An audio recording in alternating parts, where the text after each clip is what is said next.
le coton va-t-il disparaître? Une question. Je ne vais pas représenter les intervenants puisque Chloé l'a fait et vous allez apprendre à nous connaître par rapport à nos interventions.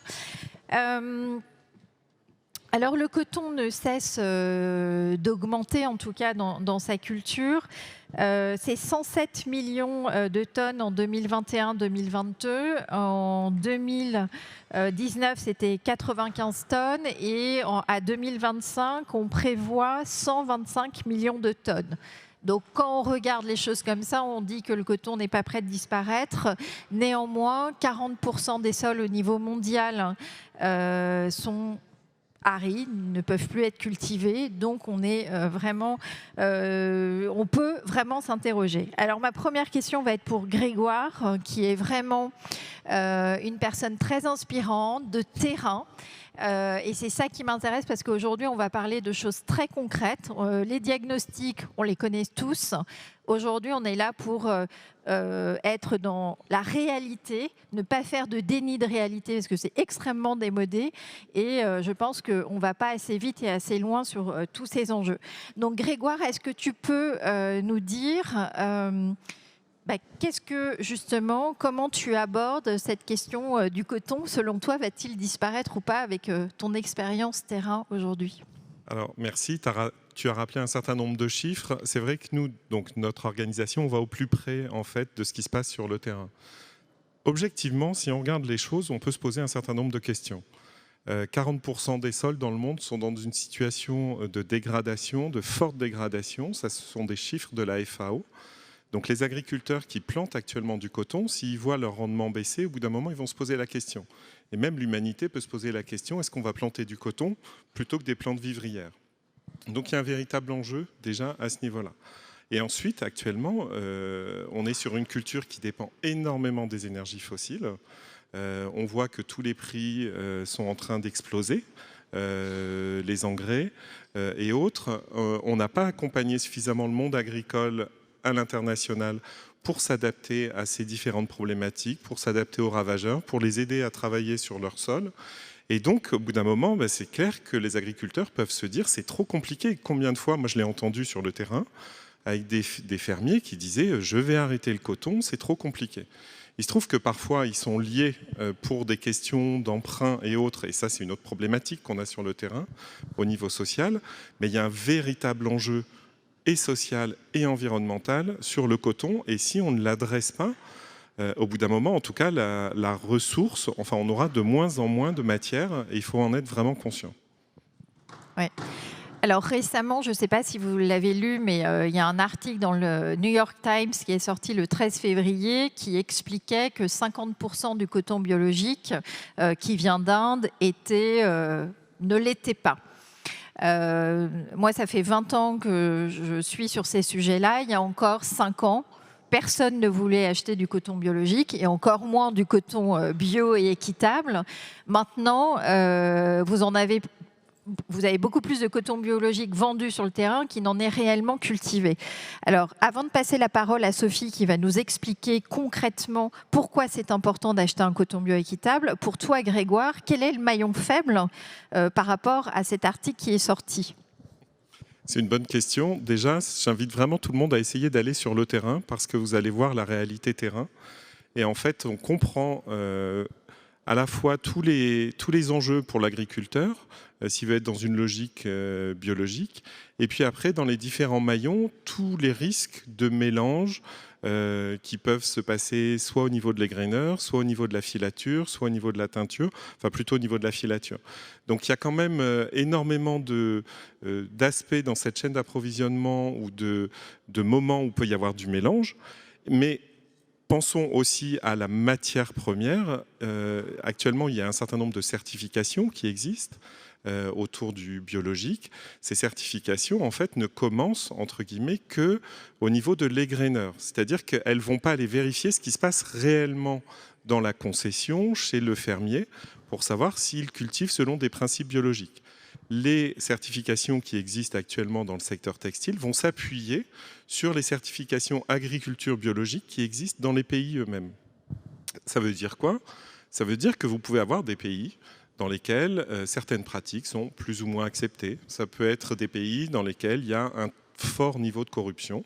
Et donc, l'agriculteur va vendre son coton avec des certificats biologiques à l'égraineur qui pensent de bonne foi acheter du coton biologique. Je ne dis pas que c'est des complots, c'est une arnaque, mais en tout cas, quand on regarde la réalité terrain, il y a énormément de moments où on peut passer à côté justement du coton biologique. Et cet article du New York Times, j'ai envie de dire, enfin il sort, mais quand on va sur le terrain, je pense que tout le monde le sait, et je pense que beaucoup de marques ont déjà elles-mêmes fait des tests sur le coton biologique, et se sont rendus compte qu'il n'était pas si biologique que ça. Donc voilà un véritable enjeu, et c'est bien d'en parler, c'est bien qu'on puisse dire les choses aujourd'hui. Oui, complètement. C'est important d'aller sur le terrain, tu as raison, parce qu'on comprend beaucoup de choses. Ça nous rend aussi beaucoup plus humbles, parce que nous, on a beaucoup d'exigences, mais sur le terrain, il y a une réalité qui n'est pas forcément celle qu'on imagine. Malgré tout, je veux tempérer, c'est-à-dire 50% du coton bio qui vient d'Inde, on le sait, nous, professionnels, on le sait qu'il était faux. Maintenant, il y en a 50% qui est vraiment biologique, et ça, c'est plutôt une bonne nouvelle, et il faut se concentrer là-dessus. La démarche du coton biologique est un premier pas et un pas important. Maintenant, il est très important qu'il soit aussi équitable, parce que c'est la rémunération quand même des cultivateurs qui vivent dans des conditions extrêmement vulnérables. Donc Sophie, toi qui es une experte quand même des achats au niveau international, ça fait 2 ans que tu as rejoint Max Havelaar. Peux-tu nous expliquer concrètement ce que fait Max Havelaar pour les producteurs de coton, puisqu'on parle du coton, et concrètement, combien un producteur gagne lorsqu'il vend 1 kilo de coton biologique équitable? Alors, je vais juste rectifier, je ne m'occupe pas des achats parce qu'on est une ONG, donc ONG internationale. Fairtrade International, c'est une ONG qui agit pour un commerce équitable et le respect des droits humains et de l'environnement. Donc nous, on n'est pas du tout dans la chaîne commerciale, on gère le label Fairtrade Max Havelaar, mais comme tu le disais, on est là pour accompagner les producteurs de la filière coton et la filière textile également. Qu'est-ce que ça veut dire agir pour un commerce équitable? Ça veut dire apporter des garanties économiques, sociales et environnementales aux producteurs de la graine de coton. En fait, ces producteurs, ce sont des producteurs vulnérables qui ont des enjeux énormes, des conséquences du changement climatique. Notamment, nous, on a un mode de vie qui a déréglé le climat, et eux, ce sont les premières victimes du changement climatique. Ils ont des conditions de pauvreté extrêmes, de contamination OGM, de pesticides, de gestion de l'eau. Et ils ne peuvent pas surmonter tout seuls tous ces problèmes. Ce n'est pas possible. On ne peut pas les laisser surmonter tout ça tout seul. On a une part de responsabilité en tant que consommateur, en tant que marque. Et nous, on est là, Fairtrade International, on est là pour mobiliser les marques, les consommateurs et les pouvoirs publics à transformer les pratiques, à changer les pratiques et à protéger ces producteurs de l'hémisphère sud. Alors justement, parce que souvent on se dit commerce équitable, donc une juste redistribution des revenus. On l'a évoqué ensemble avant de préparer cette intervention. Peux-tu concrètement nous dire, un producteur sur un t-shirt par exemple qui est vendu 20 € ou 20 $, combien perçoit-il alors que c'est un coton biologique certifié équitable par Fleussert? On a étudié sur un t-shirt de 20 $, à peu près 5% revient au producteur si c'est un coton équitable. Ça veut dire qu'il a eu un prix minimum garanti, une prime de développement, ça c'est vraiment les piliers de notre mouvement. Un prix minimum garanti, ça veut dire un prix qui est fixé par Fairtrade International, qui va couvrir ses frais de production et qui va le protéger en cas de chute des cours. Et la prime de développement, c'est un montant supplémentaire, c'est 5 centimes d'euros par kilo pour le coton, et c'est un montant qui est versé à la coopérative pour financer des projets communautaires ou commerciaux pour aider la coopérative à avoir un avenir durable, à vraiment devenir autonome, à avoir un avenir durable. Et du coup, sur ce t-shirt, 5%, c'est rien. Pour une marque, c'est vraiment un engagement très, très limité. Je pense que dans le mouvement, on pense que toutes les marques devraient se fournir en coton équitable, s'assurer que les droits humains sont respectés, que les garanties environnementales s'y sont respectées, parce que, alors nous, dans notre mouvement, on n'est pas bio, la moitié est bio, mais il y a une interdiction des OGM, il y a une gestion durable des ressources, l'agroforesterie, la conversion au bio est encouragée, donc on a des garanties environnementales très, très poussées, mais on ne va pas encore jusqu'au bio, donc on n'a pas cette certification. Mais voilà, c'est un effort que les marques peuvent faire, hein, qui est limité finalement. Elles peuvent éventuellement réduire leur marge quand c'est possible pour pouvoir s'assurer que le producteur en bout de chaîne, qui a le travail le plus difficile, comme tu disais Nathalie, il est dans la terre. Alors nous, on soutient uniquement des producteurs vulnérables qui ont des toutes petites surfaces. En moyenne, ils ont entre 0,5, 8 hectares, contrairement à par exemple des producteurs américains, brésiliens ou australiens qui vont avoir des champs, des exploitations de 200 à 4000, de 400 à 2000 hectares. Là, on parle de producteurs qui vont travailler manuellement, qui vont attendre que la pluie tombe pour irriguer. Donc, c'est pas mécanisé, c'est pas irrigué, et ils font vraiment face à des enjeux terribles. Et nous, on est là pour les aider à sortir eux-mêmes de la pauvreté, à leur donner des moyens financiers. Mais il faut que tout le monde fasse des efforts sur toute la chaîne, en fait. Et ce qu'on demande, c'est aux marques de s'engager et vraiment d'essayer de sourcer un coton, si possible bio, et encore plus, et également équitable. Oui. En fait, 5% sur un t-shirt à $20, c'est 0,07 cents. Donc, vous imaginez, lorsqu'il n'est pas équitable et qu'il n'est pas bio, c'est moins de 2 centimes. Donc, vraiment, c'est vraiment rien. Et pour comprendre ça, je vous encourage vraiment à aller sur le terrain. Alors, Élise va nous raconter...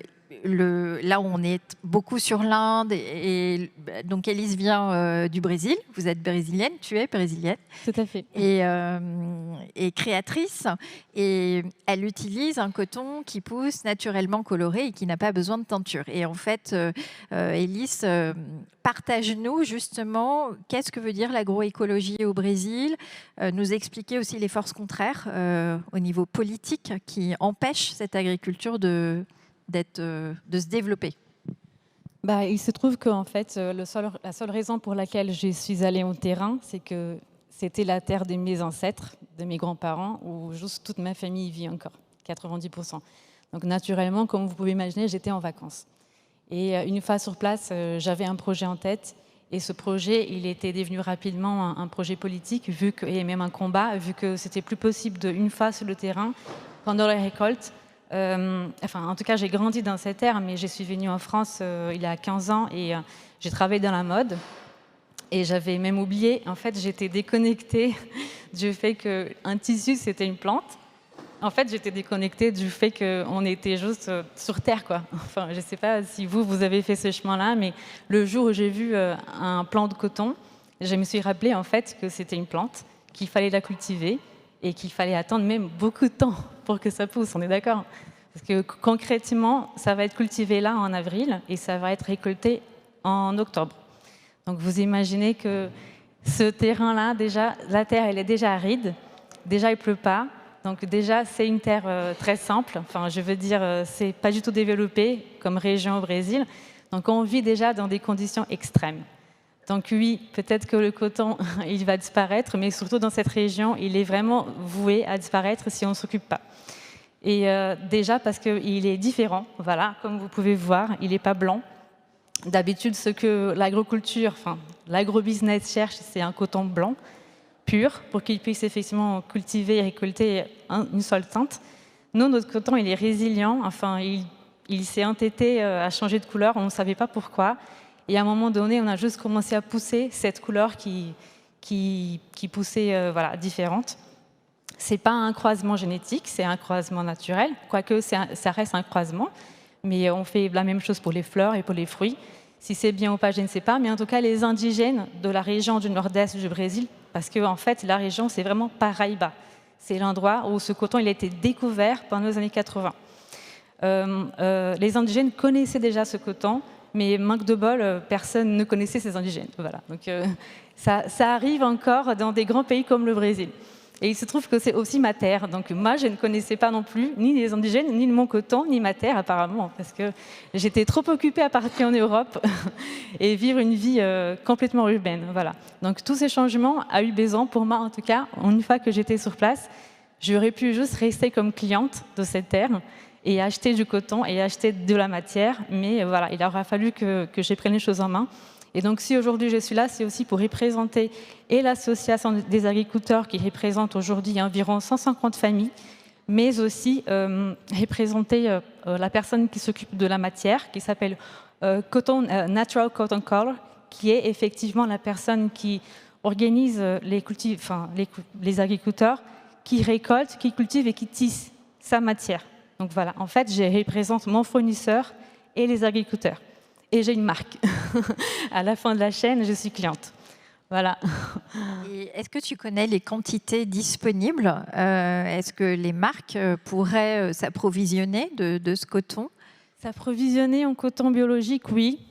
Enfin, ça représente 60 tonnes. On aurait pu faire plus, mais au Brésil, il n'y a pas une politique de défense du biologique. Et donc, pour certifier, on ne peut pas certifier au Brésil. C'est pas tout à fait. On ne peut pas faire confiance aux certifications brésiliennes. Donc, il aurait fallu qu'on s'adapte aux certifications européennes pour pouvoir vendre même cette petite quantité en bio. Parce que ça aussi, c'est un combat écologique. C'est-à-dire que si on veut certifier au Brésil, on ne peut pas faire confiance à cette certification et du coup, on ne peut pas faire confiance à notre coton, alors que nous, notre travail, c'est de défendre le bio. Donc, il aurait fallu chercher de l'aide ailleurs qu'au Brésil pour ça aussi. Ok. Justement, là, tu parlais que tu ne pouvais pas faire certifier ton coton biologique au Brésil pour les raisons que tu viens d'évoquer. Souvent, enfin, moi, ce que je pense, et on l'a partagé, que c'est absolument pas suffisant d'avoir un certificat qui soit de conformité ou de transaction pour s'assurer que le coton est véritablement biologique. Je dirais, hélas, en théorie, on pourrait se dire que oui, mais la réalité, c'est que non. Grégoire, est-ce que par rapport justement à ce que tu vis sur le terrain, qu'est-ce que tu en penses et est-ce qu'on peut se dire que le coton BCI, c'est une véritable arnaque? Alors j'aime bien la question, je vais y répondre, pas de souci.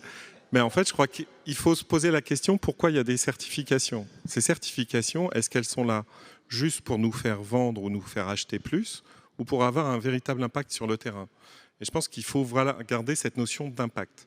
Je vais prendre le BCI pour être allé régulièrement sur le terrain, pour avoir discuté avec des agriculteurs qui étaient BCI et des agriculteurs qui n'étaient pas BCI. Ils m'expliquent l'un et l'autre que, par exemple, cette année, ils ont utilisé 20% d'intrants en moins parce qu'il n'y a pas eu de ravageurs. Ça, c'est ce que va me dire l'agriculteur conventionnel. Et juste à côté, il y a des agriculteurs qui sont sous le programme BCI et qui me disent, écoutez, cette année, c'est quand même une très bonne nouvelle, on a utilisé 20% d'engrais en moins. Bon, alors est-ce que c'est grâce à votre programme ou est-ce que c'est juste par rapport à une réalité terrain? Pour avoir vu ce type de situation dans de très nombreux pays, je ne suis absolument pas convaincu de l'impact de BCI, et d'autant plus que les courbes montrent très clairement que BCI a un peu quand même tué le développement du coton biologique au niveau international. Donc même si là, c'est en train de repartir un tout petit peu, le coton biologique, c'est quand même moins de 1% de la production mondiale. Il faut se dire les choses. Donc il y a quand même des véritables enjeux. Et si en plus des certifications ou des pseudo-certifications viennent tuer les bonnes approches, c'est quand même très problématique. Donc voilà, le BCI, non, je ne suis pas très favorable, loin de là. Je partage. Alors, néanmoins, tu l'as dit, Grégoire, aujourd'hui, la culture du coton biologique, c'est moins de 1% de la culture mondiale. Moi, quand j'ai démarré, c'était 0,01%. En 20 ans, on se dit, mon Dieu, ça ne progresse pas. Néanmoins, le coton BCI, c'est 12% des approvisionnements. Donc, évidemment, on sent qu'il y a un truc qui ne va pas. Néanmoins, si on peut passer un message, je crois, il y a deux enjeux. Déjà, c'est le coton en conversion. Je crois qu'on est d'accord là-dessus, parce que d'accompagner des agriculteurs pour aller vers une culture biologique, on finance les graines non OGM qu'ils n'ont pas les moyens de se payer à travers une coopérative. 2, on peut avoir une certification, ce qui pour les marques peut les rassurer, et en même temps ils vont vraiment sécuriser leurs approvisionnements, alors qu'aujourd'hui il n'y a pas assez de coton bio pour tout le monde. Donc ça, je pense que c'est un enjeu très important. Et Grégoire, j'aimerais aussi que tu nous parles, on en a parlé toute l'après-midi, du coton régénératif certifié ROC, qui est naissant quand même, il faut bien se le dire. Il y a très peu de quantités disponibles, je crois que c'est à peu près 200 tonnes aujourd'hui. Mais est-ce que pour toi, c'est l'avenir et comment ça fonctionne ? Alors, est-ce que c'est l'avenir ? C'est intéressant, c'est un chemin qui est en train d'être ouvert et qui peut ouvrir un certain nombre de perspectives. Mais c'est vrai qu'on cumule deux choses, à la fois coton biologique et régénératif. Nous, on a plutôt tendance à penser que dans un premier temps, il faudrait que tout le coton, de manière générale, soit régénératif. C'est-à-dire des meilleures pratiques au niveau des rotations, au niveau du travail du sol et au niveau des couverts qu'il faut avoir entre les différentes récoltes pour venir enrichir naturellement le sol. Et si déjà on arrive à changer toutes ces pratiques vers du coton régénératif dans un premier temps, avec des meilleures pratiques, donc qui vont petit à petit restaurer les sols, parce qu'on disait au début, 40% des sols dans le monde sont dans très mauvais état, sont dans des situations de dégradation, de forte dégradation, et donc il faut absolument restaurer ces sols. Donc que le coton passe déjà dans une logique de coton régénératif, avec des procédés, des process suffisamment robustes, pour ensuite... Puisque l'idée, en plus, quand on passe en régénératif, on commence à diminuer les intrants qui interviennent dans la récolte du coton. Et dans un second temps, une fois qu'on a commencé à travailler avec les agriculteurs autour de nouvelles pratiques, intégrons également cette dimension biologique, et à terme, ça fera peut-être du coton certifié ROC, à voir, mais pour nous, la première étape, c'est vraiment être dans cette logique de régénératif pour arrêter de massacrer, je suis désolé, mais les sols, parce qu'il faut absolument les remettre en état, à commencer pour les agriculteurs, mais aussi pour nous. Oui, c'est clair, il faut aussi parler de la santé des agriculteurs et de leurs familles. C'est pas la même chose en Inde ou aux États-Unis.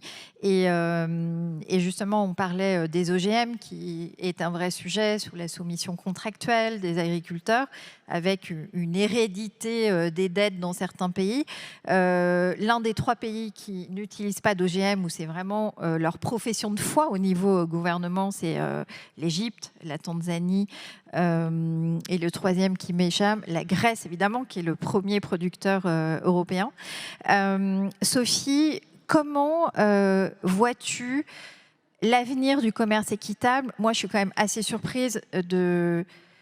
Enfin, ça fait 18 ans en clair, quand on vient aux conférences, on entend toujours la même chose. On n'apprend rien, on se fait quand même globalement, on s'emmerde quand même. Les diagnostics sont faits, mais les gens n'agissent pas. Comment aujourd'hui, en 2022, pourquoi cette temporalité est si lente ? C'est quoi votre analyse à vous 3 là-dessus ? C'est une vaste question. Moi, j'ai l'impression que les marques, les entreprises, elles ont été déconnectées du terrain. Moi, je suis assez récente dans l'univers textile. J'étais dans l'agroalimentaire avant. Et je suis très surprise de constater que les marques que j'ai au téléphone, elles connaissent uniquement leur fournisseur direct. Elles n'ont pas du tout la connaissance, elles ne savent pas d'où vient leur coton. Donc, il y a une inquiétude, est-ce qu'il a été fabriqué par des Ouïghours ? Et puis, elles ne connaissent pas du tout les autres maillons, la filature, le tisseur. Donc, je suis assez étonnée, elles sont incapables de donner leur chaîne d'approvisionnement. Donc ça, c'est une chose déjà. Est-ce que les marques pourraient vraiment s'interroger, aller un peu plus loin, se poser plus de questions sur la traçabilité de leur chaîne d'approvisionnement ? Nous, on peut les aider, puisque venez nous voir, puisque notre mouvement garantit justement la traçabilité physique depuis la production de la graine de coton jusqu'à la confection d'un t-shirt, par exemple. Je pense qu'il y a une décorrélation, effectivement. Peut-être que les marques ne vont pas assez sur le terrain aussi. Peut-être que toi, tu peux en parler plus, parce que est-ce que les marques vont vraiment visiter un producteur de coton ou une filature, ou est-ce qu'elles vont juste voir la confection ? C'est peut-être ça le problème. Elles y vont rarement, trop rarement, et c'est vraiment dommage, parce que justement cette connexion sur le terrain est essentiel. Je pense que parfois, pourquoi ça prend autant de temps, c'est peut-être que les gens ont peur par rapport à ces enjeux qu'il y a sur le terrain, mais si on ne les adresse pas, c'est pas pour ça qu'ils vont disparaître. Donc il faut vraiment y aller, il faut avancer, il faut oser, il faut mettre en place un certain nombre de programmes, d'accompagnement, mais il faut vraiment bouger, parce que, j'en reviens au titre de cette conférence, non, le coton ne va pas disparaître demain, mais oui, ça peut être peut-être une matière qui va être de moins en moins produite parce que c'est extrêmement compliqué pour les agriculteurs. Il faut en avoir conscience. Et notre rôle, c'est de les accompagner, c'est de les aider pour aller vers des pratiques qui soient beaucoup plus vertueuses. En l'occurrence, le coton naturellement coloré, il peut disparaître parce que ce n'est pas une commodity, c'est vraiment un produit agricole qui est inscrit dans la culture locale d'une région, d'un pays.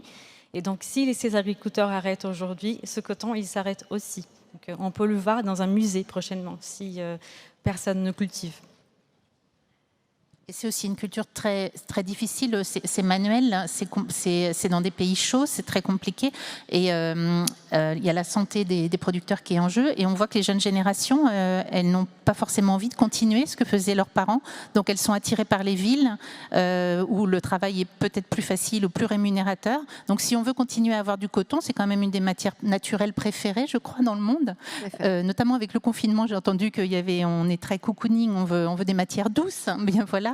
Si on veut vraiment que le coton ne disparaisse pas et qu'il soit cultivé dans de bonnes conditions, avec le respect des droits humains aussi, ça c'est important. On parle beaucoup d'environnement, mais il y a le respect des droits humains, l'interdiction du travail forcé, du travail des enfants, ça c'est aussi très important.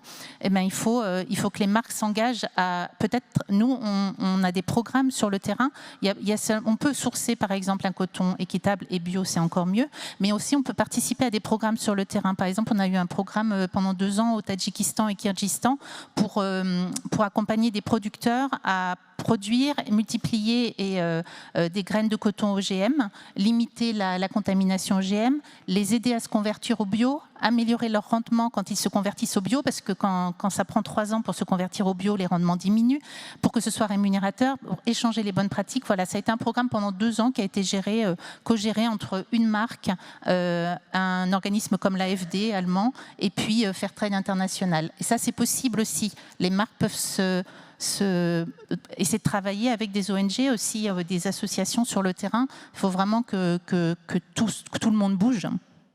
Oui, je partage encore, évidemment. Tu as dit quelque chose, Sophie, tu as parlé de travail forcé, donc je suis obligée de rebondir, puisque c'est quand même l'actu, l'énième scandale qui existe depuis 20 ans, mais que tout le monde a découvert en 2020 sur le travail forcé des Ouïghours notamment. Je peux d'autant plus vous en parler que j'étais dans le Xinjiang, moi, en 2019, où c'est extrêmement compliqué d'y aller. On en parlait avec Grégoire, qui, lui, souhaitait y aller en 2017, et on l'a vraiment dissuadé de s'y rendre. Autorisé, tout simplement. Voilà. Et tout ce qu'on lui avait promis comme difficulté, je l'ai vraiment vécu sur place, avec évidemment confiscation de mon passeport par la police, des sujets que vous n'avez pas le droit d'aborder, sinon votre vie est vraiment mise en cause. Et en fait, encore une fois, si on avait une meilleure connaissance du terrain, peut-être alors que ce sujet qui nous dépasse tous, qui est un sujet éminemment aussi politique et pour lequel, à notre petite échelle, on peut hélas rien faire, peut-être que on aurait pu éviter, parce qu'il y a aussi beaucoup de coton biologique cultivé dans le Xinjiang, même Patagonia, qui est ma marque référente, très inspirante depuis toujours, avait de la culture là-bas. Donc en fait, personne n'est à l'abri et l'erreur est humaine. Et c'est pour ça qu'on est dans un domaine d'expertise, on se le disait tous les trois, qui est très apprenant, et où quand on va sur le terrain, on se sent tout petit parce qu'on apprend beaucoup. Et c'est des gens d'une très grande simplicité qui font face à des forces contraires qui sont très importantes. Donc la réalité du terrain nous permet d'avoir des équilibres aussi au niveau des marques qui sont nécessaires pour évoluer dans le bon sens. Toi, Élise, qui est aussi... du coup, toi, ce qui est très intéressant aussi, c'est que tu es du champ jusqu'au produit fini, et vraiment, c'est je trouve ça très inspirant et c'est un exemple. Justement, toi, qu'est-ce que tu pourrais dire à nous tous qui aimons la mode, comment faire pour accélérer cette transition et continuer à nous faire aimer la mode sous ses meilleurs aspects? Concrètement, la seule façon que j'ai trouvé d'aider, typiquement, c'était d'être une entreprise. Parce que même si on est client aujourd'hui et qu'on va acheter, si le produit n'existe pas, c'est pas possible d'aider. Tout simplement, je pense que vous, à votre échelle, oui, la seule chose que vous pouvez faire aujourd'hui, c'est acheter des produits qui sont déjà prêts. Nous, en tant qu'entreprise, le travail il est beaucoup plus dense parce que typiquement, moi, je suis arrivée déjà à un moment de l'entreprise, c'est-à-dire mon fournisseur, il était déjà à 10 ans en train de travailler avec les agriculteurs. C'est-à-dire que quand elle est arrivée, ils n'avaient pas de toilettes chez eux. Si on visitait les champs et on pouvait faire pipi, tout simplement, il n'avait nulle part où aller. Voilà. Donc moi, quand je suis arrivée, il avait déjà des toilettes, les machines qui enlèvent les graines, la machine qui fait le fil, la machine qui fait le tissu, étaient déjà sur place. Mais elle attendait ça depuis 12 ans. Et moi, j'arrive comme une fleur et moi, je commence un peu à expliquer ce que je veux faire alors qu'eux, ils sont là en train d'essayer de survivre. Donc c'est un autre combat, en fait. Donc oui, j'ai dû me remettre à ma place, tout simplement. Donc je pense que c'est déjà bien pour commencer, se remettre à sa place et découvrir vraiment où commence l'enjeu, tout simplement, quoi. Donc aider les agriculteurs. Ok, d'accord, on va certifier bio, on va trouver une certification européenne, mais concrètement, il faut faire des tests, il faut faire des visites. La personne qui va arriver de l'Europe pour vous expliquer un peu la vie, elle va parler un langage que personne ne connaît. Typiquement, j'ai jamais entendu parler de ce test. Il n'y a même pas, au Brésil par exemple, il y a des tests qui sont obligatoires, qui n'existent pas. On ne peut pas les faire en laboratoire sur place. Il faut envoyer ailleurs, dans un autre pays. Donc voilà, c'est typiquement les genres de difficultés qu'on retrouve dans des pays en développement. Enfin, moi, je ne vous cache pas que ma région, c'est l'une des plus pauvres au Brésil, enfin, même dans la région de l'Amérique latine. Donc là, effectivement, il faut qu'on soit des entreprises et qu'on se donne la main pour aller vraiment sur le terrain aider de la base. C'est-à-dire, s'il faut acheter des graines, il faut ramener un peu d'argent pour acheter les graines, surveiller, échanger, comprendre les difficultés et apprendre aussi, parce qu'on a l'impression, en tant qu'entreprise, qu'on arrive avec déjà le discours prêt, on n'a rien à apprendre. Au contraire, il faut réapprendre ce métier de zéro. Parce que si on ne prend pas le temps pour réapprendre, on restera client comme vous, et si le produit n'existe pas, on ne pourra rien faire. Donc, attendre avec les bras croisés, ce n'est plus possible, je pense, c'est plus une option. Non, c'est clair. En fait, on aimerait beaucoup avoir l'interaction avec vous, si vous avez des questions, pour échanger, être dans le concret. Ce qu'on se disait tout à l'heure, le message qu'on aimerait faire passer, en tout cas, c'est dépassons ces 1%, on fait tous des strates RSE à 2030, 2040, 2050. Essayons de se dire à 2030 si on pouvait avoir 15% de la culture du coton qui pourrait être biologique et équitable, ce serait merveilleux. Et régénérative, évidemment. Et surtout se dire qu'il ne faut pas atteindre le modèle parfait, qu'il faut cranter son action, que de toute façon, avoir un coton 100% biologique, sans contamination, etc. Évidemment que c'est le Graal, mais il faut être réaliste. Je pense que ça ne peut pas exister complètement. Donc, il faut... Et on se disait, en fait, l'intelligence collective doit être au service des agriculteurs ou même des éleveurs sur d'autres matières. Et ensemble, c'est-à-dire toutes les marques, qui sont les acheteurs, c'est de mettre nos volumes ensemble, parce que finalement, quand vous allez sur le terrain, les approvisionnements, globalement, ils sont les mêmes. Et le maillon faible, ou le maillon qu'il faut convaincre, ce sont les filatures, qui sont très loin de notre réalité, qui sont des vrais villages, etc. Donc, je pense qu'il y a vraiment des choses à faire. Donc, avec Grégoire, on s'est dit, on va créer ce collectif.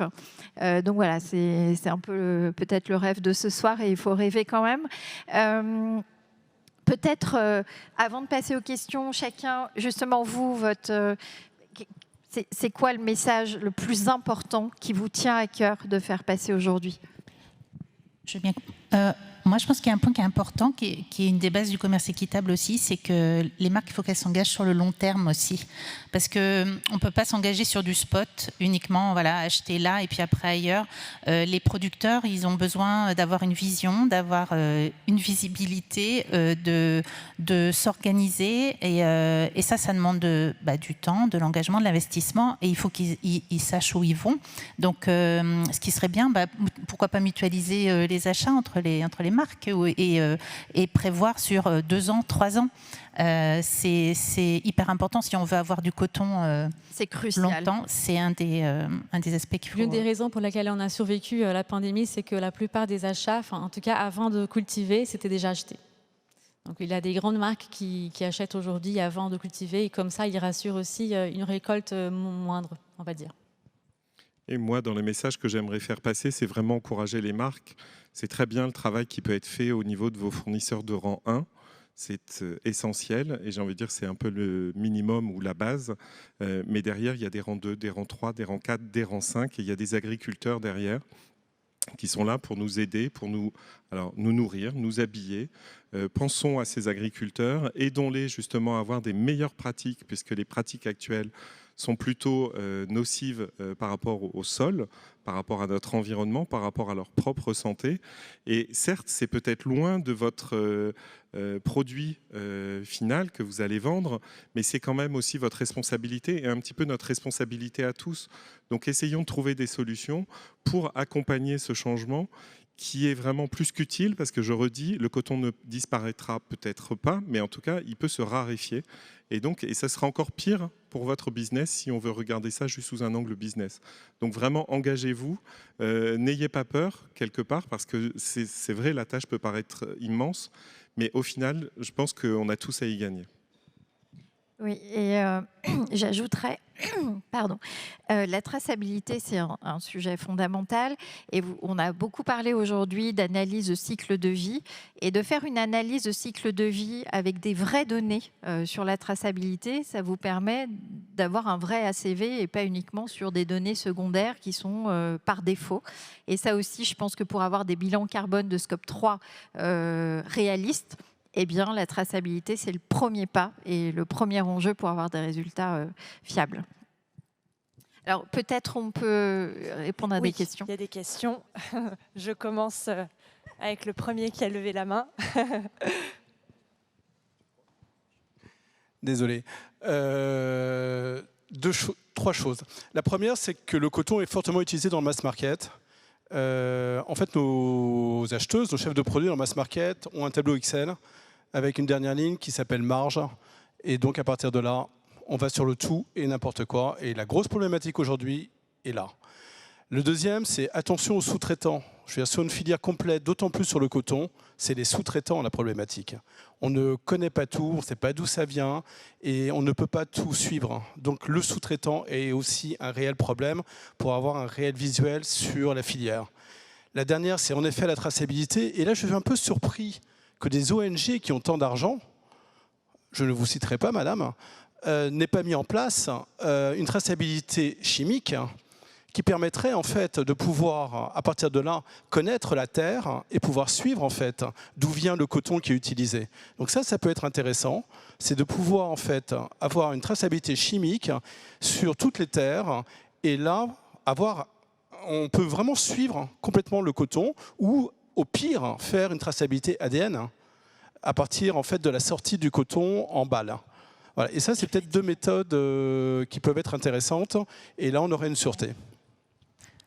Si je peux juste dire un point sur la traçabilité, effectivement, on assure une traçabilité physique de la graine de coton jusqu'à la confection du produit fini, pas sur le plan chimique etc., mais au moins sur les volumes sont tracés du début à la fin. On a un organisme certificateur indépendant qui s'appelle Flowcert qui assure la traçabilité physique sur l'ensemble de la chaîne. Par contre, je crois qu'il y a une solution sur la... Moi, je voulais réagir. En effet, je trouve ça extrêmement intéressant, toutes ces analyses chimiques, ADN qu'on peut faire sur l'origine du coton. Mais souvent, c'est post-production, ou en tout cas les filières sont pas toujours. Ce qui est important, c'est vous avez raison, c'est de connaître toute sa traçabilité. S'il y a des sous-traitants, oui, non, savoir, et essayer de stabiliser ces supply chains pour après travailler avec les producteurs. Donc pour moi, c'est décommodétiser, je ne sais pas si on peut le dire, mais en tout cas le coton, pour qu'on ait un vrai travail de filière. Et à partir de là, on va travailler avec les agriculteurs. Et après, on peut avoir des solutions, en effet, chimiques, analyse ADN ou autres, pour savoir exactement d'où ça vient, pour s'assurer qu'il n'y a pas eu de mélange. Mais travaillons déjà vraiment en profondeur dans les filières. Et je pense que ça, déjà, ça transformera pas mal de choses. Très bien. Ouais. Ah. Il y avait deux questions. Je prends. Hop, et après à vous. Merci. Merci pour les interventions. J'avais une question, effectivement. Avant que le coton et que le champ deviennent biologiques, il va passer par une phase de conversion. Et je voulais justement, aujourd'hui, valoriser justement cette phase-là, qui durera, à mon sens, 3 ans. Et je voulais voir justement comment on pouvait valoriser et identifier justement ces champs-là, qui pour moi ont finalement autant de valeur qu'un champ qui est déjà biologique, en fait. Okay. Alors, ils sont identifiés dans les coopératives, ça c'est clair. Et je trouve que, et en plus en termes de prix pour les acheteurs, le coton en conversion est beaucoup moins cher que le coton certifié. Or, les organismes certificateurs se sont mis d'accord pour le certifier malgré tout. Et les coopératives financent les graines pour les fermiers pour pouvoir finalement qu'ils se lancent. Parce que finalement, pour les cultivateurs, c'est un risque énorme de passer du conventionnel au bio. Parce que finalement, ils ne sont pas sûrs des rendements, ils vont perdre une rémunération, elle va être plus faible au début. Et ils ont besoin d'être formés. Donc en fait, le système coopératif va vraiment les aider à passer toutes ces étapes. Et la preuve, ça ne fonctionne pas si bien que ça, puisqu'on est toujours à moins de 1%. Donc, mais en tout cas, c'est grâce aux coopératives et aux organisations et avec le soutien d'ONG qui peuvent vraiment se transformer. Et ils sont parfaitement identifiés dans les coopératives. En tout cas, les coopératives sérieuses que je peux connaître.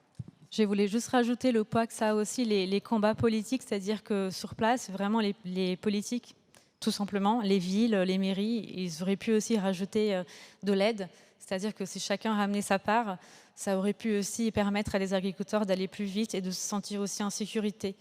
Et or, par exemple, au Brésil, à chaque 4 ans, on change les maires, le préfet, et le combat, il revient à zéro.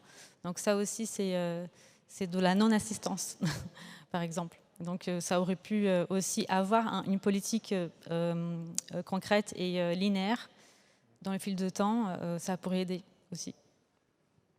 Et ce qui serait intéressant justement, c'est que ces champs de coton en conversion en fait, soient identifiés tout au long de la chaîne, en fait, pour que, en bout de chaîne, en fait, on puisse directement nominer presque ces champs-là et accélérer justement ce développement pour aller vers de plus en plus de coton bio. Oui, mais pour ça, alors c'est le cas, déjà ils sont identifiés parce que vous avez des certificats de transaction, mais pour ça, en fait, il faut aussi que les acheteurs puissent s'engager, et c'est le système notamment du commerce équitable, mais aussi du coton biologique. Alors, c'est l'engagement sur 3 ans, avoir vraiment un contrat d'engagement d'achat sur les tenages. Parce que là, je peux vous dire, ça fait 1 an et demi qu'ils vendent tout leur coton bio, mais il y a encore 3 ans, ils vendaient que 60% de leur collecte, de leur récolte en coton biologique et équitable, et le reste, ils le vendaient au prix du conventionnel, parce que personne ne l'achetait en fait. Donc la réalité, c'est qu'aujourd'hui, entre le Xinjiang où tout le monde est sorti parce que on fait attention à notre réputation et on ne veut pas soutenir un système qui est ce qu'il est, donc, c'est reporté sur des pays comme l'Inde, mais l'Ouzbékistan ou d'autres. Mais vu que les champs, que la culture est quand même très, très modérée, eh bien, finalement, on a vu apparaître des faux certificats en écriture, des fermiers qui n'existent pas, qui sont totalement virtuels, des organismes certificateurs qui n'ont plus été accrédités parce qu'ils ont validé des certificats de transaction avec des contaminations OGM allant jusqu'à 80%. Donc voilà, donc c'est pour ça que... des tricheurs, il y en a eu, il y en aura toujours, mais en tout cas, il faut vraiment, si vous n'avez pas une connaissance et une vraie traçabilité, bah en fait, il y a toujours un trou dans la raquette. Je ne dis pas que c'est simple, hein, parce que pour le faire quotidiennement, je peux vous dire c'est hyper compliqué et parfois j'ai envie moi-même de baisser les bras, et voilà, il faut vraiment pas lâcher. Et moi, je voulais réagir par rapport à ça. En effet, ces champs, on les connaît. Enfin, la difficulté, c'est que parfois, les marques vont avoir tendance à s'appuyer juste sur une certification ou sur un label et vont pas savoir exactement d'où ça vient. Par contre, si elles font ce travail de traçabilité, elles vont savoir que dans les zones où elles se sourcent à l'heure actuelle, où il y a du bio, mais il y a aussi des champs qui sont en cours de conversion, là, elles peuvent être en mesure, dans ces cas-là, de dire « Ok, je l'accepte ». Et je le prends, et certes, je vais peut-être perdre, entre guillemets, juste le label, on va dire GOTS, parce que c'est le plus connu, mais j'assume et je peux raconter une histoire à mon consommateur, à mon client. Le problème, c'est qu'elle s'appuie juste sur une certification, sans savoir exactement ce que ça veut dire derrière, sans aller jusqu'au bout du terrain. Donc c'est important d'aller vraiment au-delà de la simple certification pour savoir d'où ça vient. Et là, comme ça va aider les marques à accepter de plus en plus ce coton en transition, parce qu'il faut absolument accompagner cette transition. Vous parliez du terrain tout à l'heure et je vous rejoins tout à fait là-dessus. C'est important d'aller voir sur le terrain pour se rendre compte de ce qui se passe. Et j'invite les marques qui sont ici, les acheteurs, les chefs de produits, à faire l'effort d'aller se rendre sur le terrain, que ce soit des champs de coton ou des élevages de moutons ou autres. On se rend compte de ce qui se passe en étant sur place, on comprend ce qui se passe, on comprend les enjeux, et le peu de carbone que vous allez cramer en y allant sera largement rétribué par l'impact que vous aurez en prenant des décisions éclairées par ce que vous aurez vu réellement. Le terrain est vraiment important. Merci. Merci. Et donc, on a alors une autre question, et après, on aura une question en ligne aussi. Pardon. Là, j'ai vu la main se lever là. J'ai l'impression qu'on est encore très fort. Ça fait 10-15 ans qu'on entend quand même des alertes de plus en plus fortes sur cette filière du coton, et qu'on est encore aujourd'hui malheureusement dans il faudrait, on pourrait envisager, ça serait bien que, etc. J'ai l'impression que le coton bio, le coton équitable reste une goutte d'eau dans ce marché énorme et écrasant du coton. Quels sont les leviers d'action concrets qu'on peut mettre en place, que vous mettez en place pour faire plier des labels qui n'en sont pas vraiment? Je pense à BCI, je pense à des industrialisations institutionnalisées comme en Ouzbékistan. Qu'est-ce qu'on peut faire aujourd'hui face à ça? Alors, c'est un vaste combat qu'on mène peut-être depuis pas mal d'années. Je pense qu'il y a plusieurs choses. C'est se dire les choses avec franchise, et j'ai l'impression qu'on s'est dit les choses avec pas mal de franchise justement ce soir. Ça, c'est la première chose. La deuxième chose, oui, on est peut-être entre convaincus, mais malgré... si déjà c'est convaincu, personnellement, si je me dis, plutôt que de se dire je vais acheter du coton conventionnel, je vais commencer à demander du coton régénératif. Rien que ça, sincèrement, je serais content, parce que ce serait une étape importante de franchie. Pour moi, justement, pour aller vers des grandes masses, comme vous dites, et vous avez raison, c'est l'enjeu. C'est pour ça que je suis intimement convaincu que cette agriculture régénérative, c'est un passage. Il faut absolument qu'on aille vers ce type de pratique pour accompagner les agriculteurs. Et le coton conventionnel doit devenir du coton régénératif, point barre. Ça doit être la base. Et si après, on peut aller vers le bio, tant mieux. Et si on va, il faut aller aussi vers l'équitable. Mais enfin, allons-y pas à pas. Prenons quand même les bonnes décisions. On a des solutions. Le pire, c'est qu'en fait, on les a, ces solutions. Mais c'est peut-être de dire aux marques, de nouveau, allez-y, n'ayez pas peur. Oui, il faut peut-être changer la direction. Il faut peut-être revoir vos business models aussi, parfois, par rapport au type de produit. Essayer d'embarquer vos consommateurs, vos clients. Mais en tout cas, il faut vraiment y aller. Il y a plus qu'urgence, quoi. En fait, tu as dit une chose pour moi qui est fondamentale, c'est il faut repenser les business models des marques, puisqu'en fait, elles raisonnent beaucoup en marge entrée. Or, c'est la marge sortie qui compte. Donc, quand on implante des produits ou 3 semaines après, on va faire des ventes privées à moins 50%. Mais en fait, c'est les entrepreneurs, les dirigeants qu'il faut convaincre. Et tout à l'heure, on n'a pas répondu à votre question où vous parliez en effet du prix, parce que c'est sûr que c'est un enjeu et c'est ce qui freine. Mais aussi, on trouve cette excuse parce qu'on ne maîtrise pas les filières. Et quand vous les maîtrisez vraiment, sincèrement, un t-shirt en coton bio par rapport à un t-shirt en coton conventionnel, même équitable, vous êtes un plus 3%. Donc, sur cette matière-là, il y a d'autres matières où le prix est beaucoup plus discutable, typiquement sur le cachemire durable. Mais là, il n'y a pas d'excuse à avoir, sincèrement. Et puis, tant que les acheteurs auront des bonus sur l'atteinte de leur marge sans intégrer ces critères, ça tend à changer. Mais en fait, c'est une gouvernance globale d'entreprise. Tout à l'heure, Sandra Wilfert est intervenue sur le concept de l'entreprise régénérative. En fait, c'est repenser son business model pour essayer d'être le plus vertueux possible. Mais pour ça, ça veut dire qu'il faut faire des choix. Et faire des choix, c'est renoncer. Mais tout ça, ça passe aussi et uniquement par les dirigeants et être en capacité de prendre des décisions là-dessus. Le textile, c'est de la terre. Donc, arrêtons de penser au textile, pensons à la terre. C'est urgent. C'est ça qu'il faut faire. Merci.